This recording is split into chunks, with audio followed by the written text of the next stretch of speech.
Salut à tous, j'espère que vous allez bien. L'OM a été tenu en échec pour sa première au Stade Vélodrome face au Stade de Reims. On en parle tout de suite.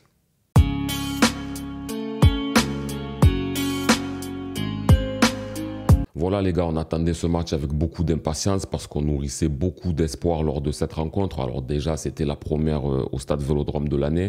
Les supporters étaient bouillants, impatients. Donc on était vraiment contents de retrouver notre deuxième maison pour y passer un bon moment, surtout lorsqu'on a vu la préparation que l'on a effectuée et la belle entame de saison que l'on a fait face à Brest. On pouvait penser, imaginer que Reims, alors sans les dénigrer, que ça aurait pu être une partie de plaisir dans laquelle on allait se régaler, prendre 3 points et au moins gagner par 2 ou 3 buts d'écart. C'est ce qu'on pouvait penser tous en toute objectivité. Mais aujourd'hui, on a été rattrapé par la réalité. L'OM n'est pas encore au point. L'OM devra se méfier de beaucoup d'équipes et Roberto De Zerbi a du travail à effectuer, du pain sur la planche, surtout en ce qui concerne la défense et aussi un petit peu stratégique pour savoir comment combler certains trous d'air. Il y a même aussi peut-être des problèmes de joueurs aussi, on en parlera un petit peu plus tard.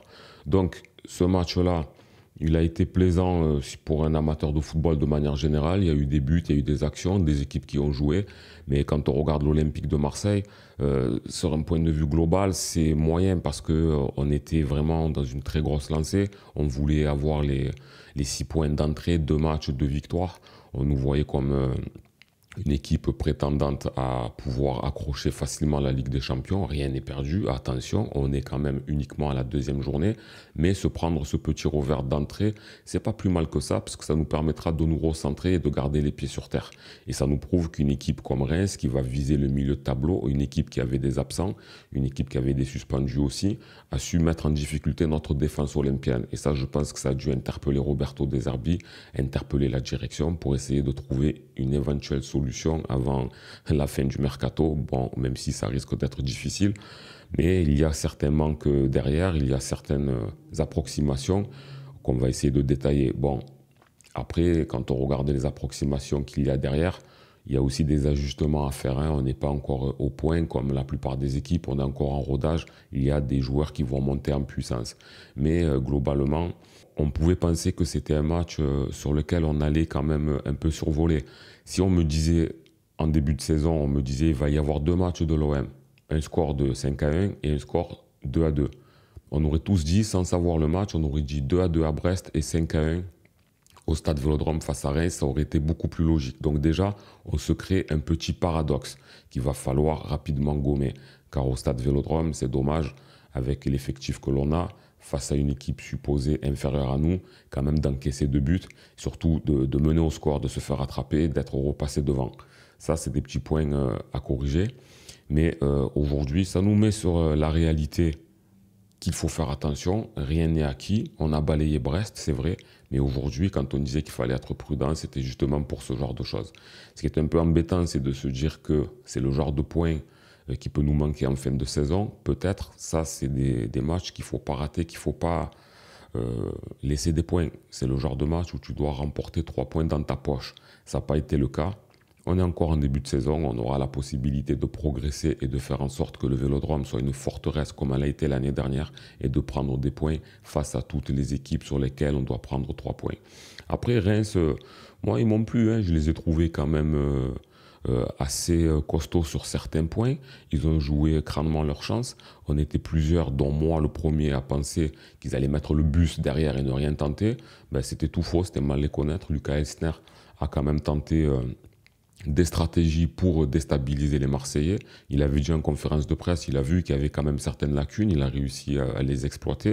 Il avait des joueurs rapides devant qui ont su profiter des errances marseillaises, soit peut-être certains par rapport au niveau, soit certains aussi par rapport encore à l'appréhension du Vélodrome, la première, et aussi le fait de pouvoir bien combiner ensemble parce qu'on ne se connaît pas très bien. Donc il a su profiter, et bon, c'est très bien pour lui, mais ça nous remet encore une fois en face de nos responsabilités. On se rend compte qu'il y a du boulot. Sans plus tarder, on va regarder un petit peu les performances collectives et individuelles pour voir ce que ça a donné. Donc Rulli dans les cages, Il n'a pas eu trop de boulot à faire, il s'est incliné 2 fois. Bon, on ne peut pas lui imputer les buts parce que c'était 2 tirs assez compliqués à pouvoir stopper, mais personnellement, je l'ai trouvé très rassurant, surtout dans les balles aériennes. Et il était très présent et on voit qu'on a un gardien quand même qui est sûr de lui. On va pouvoir compter vraiment sur ce portier cette saison et ça a été un match plutôt rassurant, même si par rapport à Brest, il n'a pas eu l'occasion de vraiment s'illustrer avec des superbes parades, mais de manière générale, il a fait le job et pas trop coupable sur les 2 buts qu'il a pris. Donc Rully, ça va, ça a été pas mal. Si on regarde les défenseurs centraux, Brassier et Balerdi, alors Brassier, on l'attendait parce que c'est le titulaire normalement indiscutable de cette défense centrale. On l'a senti quand même pris par l'enjeu du stade Vélodrome. Il n'a pas pris de risque, il n'était pas trop à l'aise, surtout au début du match. Il n'a pas trop pris d'initiative et ça a été quand même assez moyen, même si par la suite il a commencé un petit peu à monter parce que la confiance et être dans le bain s'est monté au fur et à mesure. Mais il n'a pas été vraiment à la hauteur de ce qu'on peut attendre. Brassier, je pense plus que c'est l'acclimatation, l'ambiance du premier match qui a quand même pesé sur ses jambes. Donc on espère qu'il va monter en puissance parce qu'il a largement les capacités. On l'a vu lors des matchs de préparation et je pense qu'il pourra bien faire la paire avec Balerdi. Mais dans ce match-là, il n'était pas encore à son aise, donc c'était moyen, un peu en dessous de moyen. Balerdi, alors moins étincelant que lors de sa fin de saison ou même du début de saison par rapport à Brest. Il a fait une très bonne première mi-temps. On a vu qu'il était toujours patron de la défense, qu'il donnait de très bons ballons, qu'il organisait bien donc sa défense. Après, en seconde période, comme l'équipe et comme la défense en général, il a eu plus de difficultés, plus d'approximation et on l'a vu vraiment sur le but de Fofana où son tacle il est passé complètement à côté. Bon, c'est des choses qui peuvent arriver, mais Balerdi moins puissant que d'habitude, mais ça c'était aussi l'offensive de Reims et les temps forts que Reims a eu où quasiment toute la défense a été submergée. Donc Balerdi bien, même s'il a eu des trous d'air à l'image de l'équipe. Murillo, je vous disais dans l'avant-match et dans la vidéo face à Brest que lors du mercato, si on pouvait avoir un latéral droit, moi ça me rassurerait. Je disais pour ceux qui ont vu ma vidéo que pour moi Murillo c'est un bon joueur, attention, qu'on peut compter sur lui, mais je disais que c'est un peu juste. Et je pense qu'on l'a vu hier. Alors en première mi-temps, il a été bon parce que l'OM avait le pied sur le ballon, mais dès l'instant où il a trouvé un Fofana avec pas mal de vitesse dans son couloir, ça a été vraiment très difficile pour lui. Il s'est fait effacer 2 fois dans la même action et il n'a rien pu faire. Et ça a été quand même une soirée, une seconde période assez difficile pour lui. Je trouve qu'il ne prend pas assez d'initiatives offensives. Il ne pèse pas assez aussi lorsqu'il y a des remontées de balles. On va le voir par rapport à ce que Merlin lui propose de son côté. Donc Murillo, il va falloir vraiment qu'il y ait un axe de progression qui s'opère où il faudra trouver une solution. Mais sur ce côté droit, il faut avoir l'équivalent de Merlin parce que sinon on risque d'avoir des difficultés. Il y a beaucoup de joueurs rapides dans le championnat de France et à un moment donné, il faudra vraiment qu'il soit bien sur ses appuis et qu'il puisse donc bien défendre et apporter offensivement et donner un coup de main à Mason Greenwood lors de son attaque. Donc moi, je l'ai trouvé en dessous du niveau attendu. Quentin Merlin, un plaisir de le retrouver à son poste, c'est simple. Vouloir le tester en milieu de terrain, il pouvait peut-être apporter, on l'a vu lors de la préparation, mais c'est un joueur qui est fait pour le couloir gauche. On l'a vu, c'est pour moi l'homme du match dans tous les cas. Il a été vraiment, alors défensivement dans ses replacements, il a été très bon. Il a été ultra rapide dans les remontées de balles. Il a donné je ne sais pas combien de caviar. Franchement, sa mire, elle était bien ajustée. Il levait bien la tête. Il a fait que des caviars, franchement. Et si on avait été précis devant, il aurait pu être auteur de 2 ou 3 passes décisives. En tout cas, Merlin, il était affûté physiquement. Très bon, très juste, il a bien combiné avec Enrique, il s'entendait bien sur le côté gauche et franchement ça fait plaisir, c'est de très bon augure. Si on a un Merlin comme ça toute la saison, ça risque d'être très très très satisfaisant. Alors les milieux défensifs, Kondogbia, première mi-temps, il était présent, il a été là, on a vu qu'il prenait quand même son rôle très au sérieux, il a tenté pas mal pas mal de choses, mais plutôt dans sa zone. Il n'a pas assez porté le danger, je trouve. On a eu un Kondogbia de l'année dernière à des moments où il a été bon, surtout en première période. Après, en seconde mi-temps, je trouve que lorsqu'on était dans la difficulté, il devait apporter un petit peu plus de son impact physique, il devait un peu plus remonter le ballon. Et ça, c'est pas lui qui l'a fait, c'est Holzberg. Donc, Kondogbia, ça n'a pas été catastrophique, mais en seconde période, on l'a vu descendre, à l'image de ce qu'il faisait l'an dernier. Parce que l'équipe, de manière générale, a eu un trou, un blackout, comme a dit De Zerbi en conférence de presse, mais lui fait partie de ceux qui ont eu le blackout.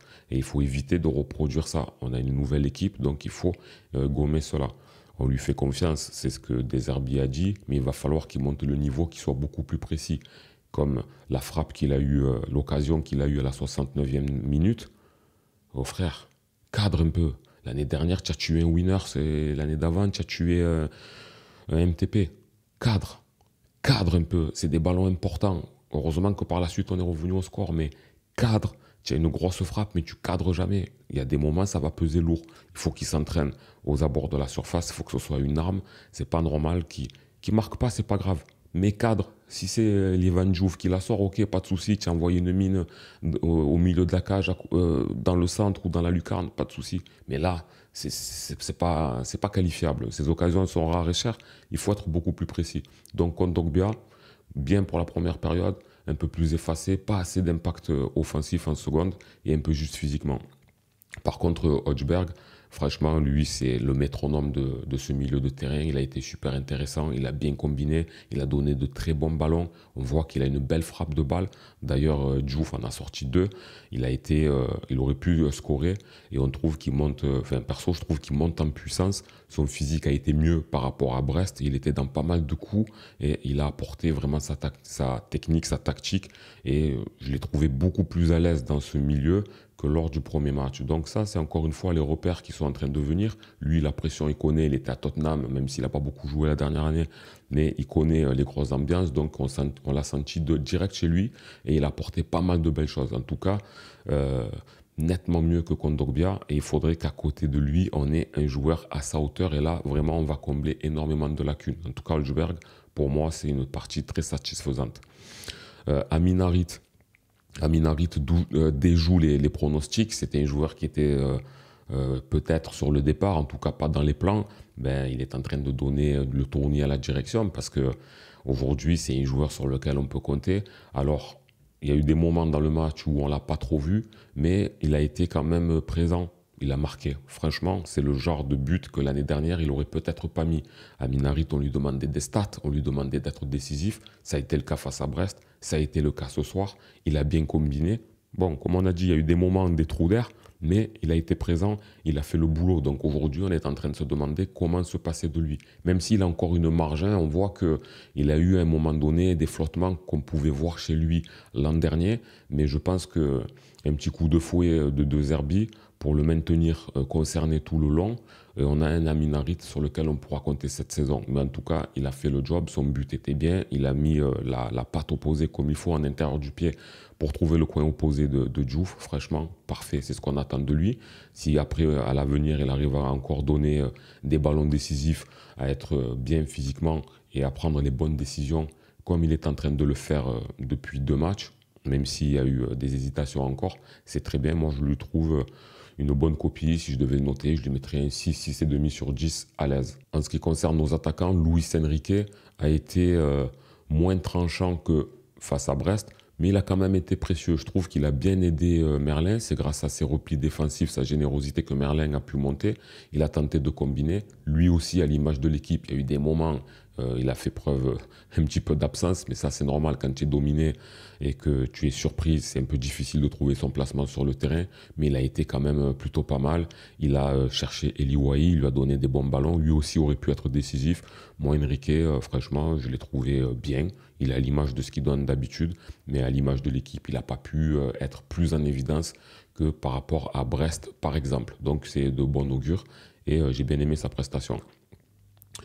Mason Greenwood, ben, c'est un joueur niveau Ligue des Champions. Il a encore montré ce soir. Alors, dans la première demi-heure, on ne l'a pas trop vu. parce que bon, l'OM, il était un peu sur son côté, on l'a pas vraiment vu offensivement, mais dès qu'il touchait le ballon, il y avait danger. C'est ça, moi, qui me plaît. C'est un joueur, dès qu'il a le ballon, il n'y a pas un contrôle qui sert à rien, il n'y a pas un dribble qui sert à rien, il fait beaucoup de passements de jambes, ça fait spectaculaire, mais c'est efficace parce que tu vois, les défenseurs, ils sont désorientés. Et en plus, comme on sait qu'il a pied droit, pied gauche, il peut déclencher à tout moment, donner un bon ballon ou enrouler de loin. Donc, quand tu dois défendre sur lui, c'est très, très difficile. Donc, Mason Greenwood, tu vois qu'il a un niveau vraiment au-dessus et que on aimerait bien avoir plusieurs joueurs comme ça à l'OM pour avoir une équipe compétitive à l'avenir. Mais en tout cas, tu vois quand même qu'il a une marge de progression. Il n'est pas encore à 100% de tout ce qu'il peut faire, mais franchement, il a encore cassé des reins. Il a donné de très bons ballons. J'ai bien aimé sa générosité défensive. On voit que physiquement, il est bon. Il est bien redescendu. Il a essayé d'aider Murillo. Il a été précieux et il a fait une belle rencontre. Et puis sur le but égalisateur, il a su se mettre où il fallait pour marquer. C'est un joueur de classe internationale et il nous a évité de perdre 3 points. Donc, Mason Greenwood, comme à son habitude, on va pas trop s'attarder sur lui. Je dis ça, mais j'ai fait 2-3 minutes déjà sur lui. Mais c'est un joueur sur lequel on n'est pas étonné parce que c'est un joueur de haut niveau. Même si il peut encore monter en puissance et éclabousser son talent un peu plus. Mais bon, c'est déjà très bien. Il a marqué, il a donné de bons ballons. Lui, un petit 7 sur 10, il les vaut largement. Et on en vient au cas Eli Wahi. Alors, comme je disais, alors je ne sais plus si je l'ai dit au Football Club de Marseille ou dans mes précédentes vidéos, je disais que lorsque l'OM doit chercher un remplaçant à Faris Moumbagna, je disais il ne faut pas un joueur pour faire le nombre. Il faut un joueur capable non seulement d'être la doublure d'Eli Wahi, mais surtout de pouvoir le concurrencer parce qu'on ne sait pas ce que ça va donner. Je me souviens avoir dit ça parce que Eli Wahi, c'est pas tant lui, c'est le poste. Le poste à Marseille, ce poste de numéro 9, il est vraiment dur à acquérir, surtout pour un jeune. Les deux numéros 9 qui ont réussi à Marseille récemment, ce sont des joueurs internationaux de classe mondiale en la personne de Aubameyang et d'Alexis Sanchez. Aujourd'hui, des 9 jeunes, il y a eu beaucoup de difficultés. On l'a vu avec Luis Suarez. Bon, il y avait le niveau aussi, hein. On l'a vu avec Vitinha, on l'a vu avec Bamba Dieng, on l'a vu avec pas mal de jeunes qui ont des difficultés. On sait qu'à Marseille, on est très pressé et qu'à Marseille, il faut carburer d'entrée. Alors c'est vrai que quand il était sur le terrain, Eli Wahi, il a fait preuve de beaucoup d'envie, de repli, il a fait des appels de balles, on ne peut pas dire qu'il s'est caché. Même si à certains moments, il fait preuve de nonchalance. Mais je ne pense pas que ce soit son état d'esprit, je pense plus que c'est son comportement et c'est son langage corporel qui est comme ça, qui fait qu'il donne l'impression d'être nonchalant, mais je l'ai trouvé quand même avec de l'envie. Il ne va pas arriver se dire je joue à l'OM, c'est bon, j'ai pas envie. Je pense que dans sa tête, ça bouillonnait, il le sait très bien. À Marseille, c'est la chute ou la gloire. Parce que par exemple, quand il est sorti en étant sifflé, ça fait de la peine. Ça, c'est un peu injuste parce que c'est quand même son deuxième match et le premier au Vélodrome. Il y a la pression, il y a tout ce qui va avec. Donc, il a été sifflé parce qu'il a manqué énormément d'occasions.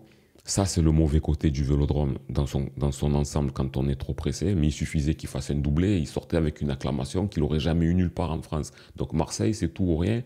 C'est comme ça. Il a vendangé énormément d'occasions. Donc aujourd'hui, je ne vais pas tout lui remettre dessus, mais on a le droit de dire qu'on n'a pas pris les 3 points par rapport à son manque de dextérité face au but, par rapport à son manque de finition et de précision, parce qu'il a eu les ballons. Face à Brest, on ne l'a pas trop trouvé. C'est Greenwood et Enrique qui ont marqué. Lui, on ne l'avait pas trop trouvé. Il a transformé son penalty. Mais là, on l'a trouvé, bon sang. Merlin, il aurait pu être à 2 passes décisives. Enrique aussi. Greenwood lui a donné des bons caviars. Et là, il a tout raté. Ça risque d'être compliqué. Donc, quand j'ai vu sur le panneau d'affichage que c'est lui qui sortait, j'ai dit, mon Dieu, qu'est-ce qu'il lui fait De Zerbi? Bon, De Zerbi, il a raison. Hein. Remplace les joueurs qui ne fonctionnent pas. Mais le remplacer à ce niveau-là, à ce moment-là, c'était sûr qu'il allait avoir les sifflets. Donc on va voir, pour être à Marseille, il faut faire preuve de résilience. On veut voir ta capacité à t'adapter. L'OM, c'est pas fait pour n'importe qui. Il faut avoir du caractère, il faut avoir de la persévérance et faire mentir tes premières stats pour qu'on puisse dire ah oui, il a mal démarré, mais au final, c'est un très bon buteur. Rien n'est perdu avec lui, c'est tout à fait possible. Vous savez, hein, comme on dit, le ketchup, ça a du mal à sortir quand ça sort, c'est d'un coup.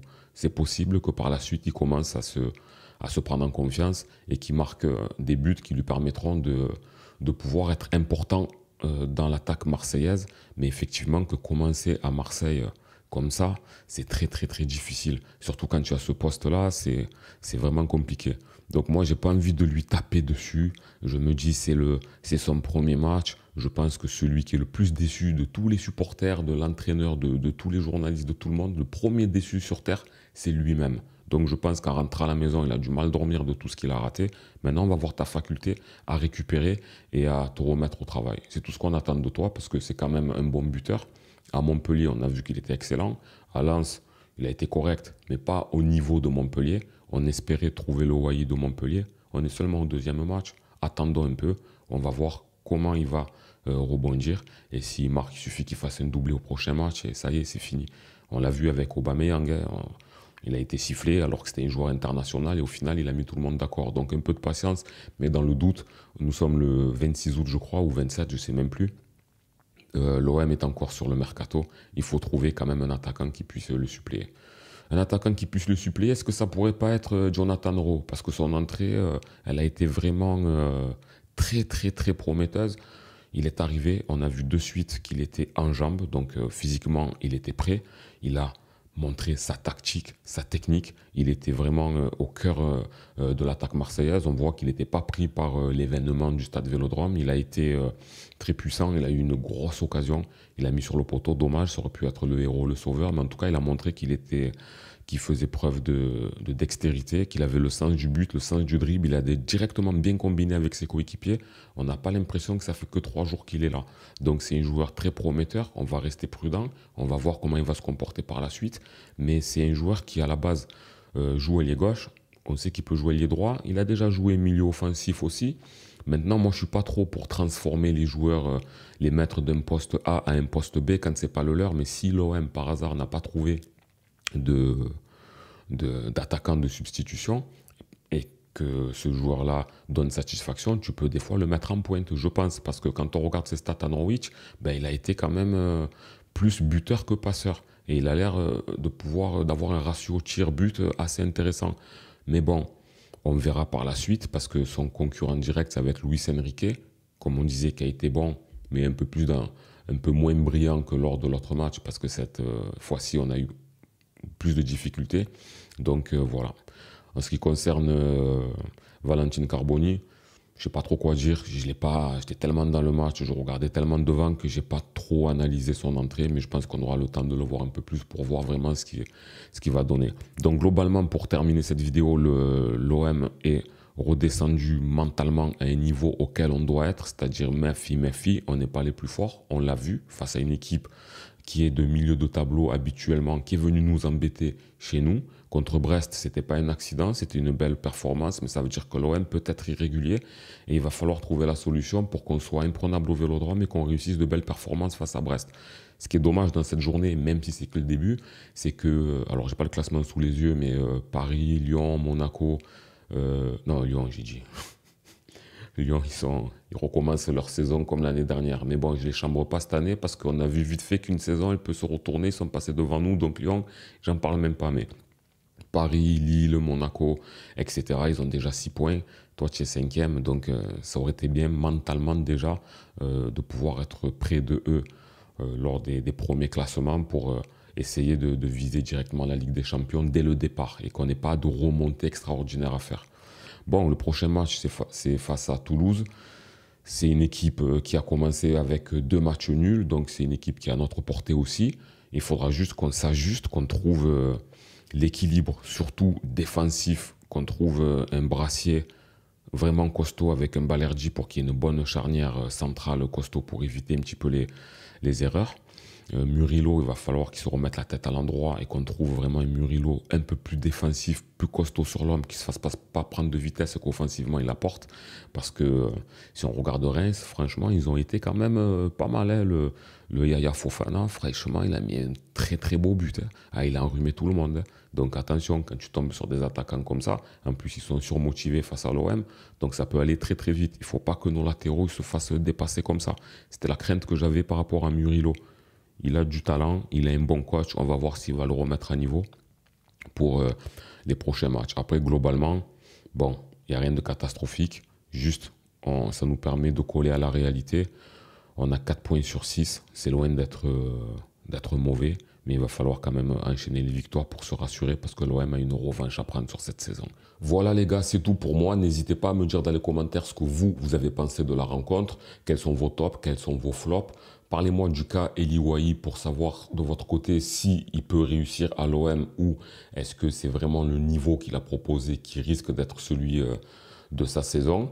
N'hésitez pas à partager la vidéo, à la liker, à commenter. Vous savez que je suis là en bas avec vous. Je vous dis à la prochaine. C'était Karim Diouf. Ciao.